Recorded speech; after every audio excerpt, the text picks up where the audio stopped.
Hello, my name is Marcus. I'm the compiler of a collection of therapy quotes entitled 1001 Windmills of the Mind, a collection of advanced self-help quotes taken from what's often called the psychodynamic or the psychoanalytic perspective, which long ago, as I understand it, was referred to by some or perhaps many as philosophical medicine or narrative medicine.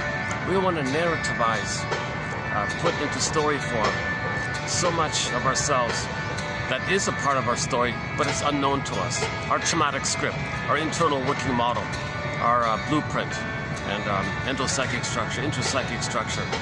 And in this memory system called pre-verbal memory, implicit memory, procedural memory, it's recorded. It's in this system, but we're not conscious of it. Hence the image of the scarecrow, unthought known. It's known.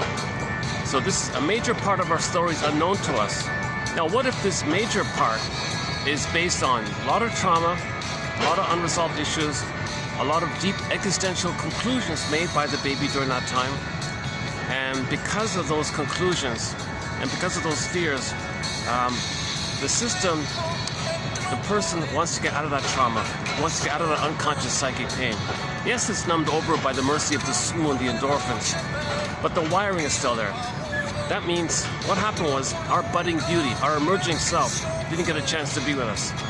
It was potentially there at birth, and then if there's birth trauma or relational trauma, interpersonal trauma, developmental trauma, strain trauma, weaning trauma, okay, some kind of betrayal by the mother, it could be both a shock trauma and a constant strain of the misattunements to the malattunements, or maybe the mother used the baby, she felt entitled to get her needs met. That's a trauma for the child. If the mother in any way, shape, or form doesn't treat the baby like a human being with needs, he feels really rejected, unseen, invalidated.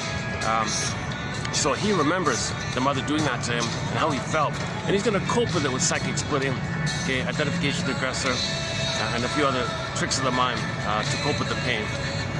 So he recorded how he survived with the mother.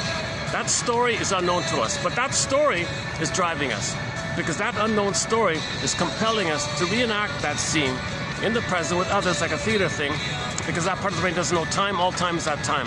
So our unknown, this unknown part of our story, which is driving us, it's kind of like a puppet master. It's driving us to restage, reenact in the present, some kind of symbolic reenactment. So you look for symbols, or you cast people into roles, hence it's called acting out, like you're actors.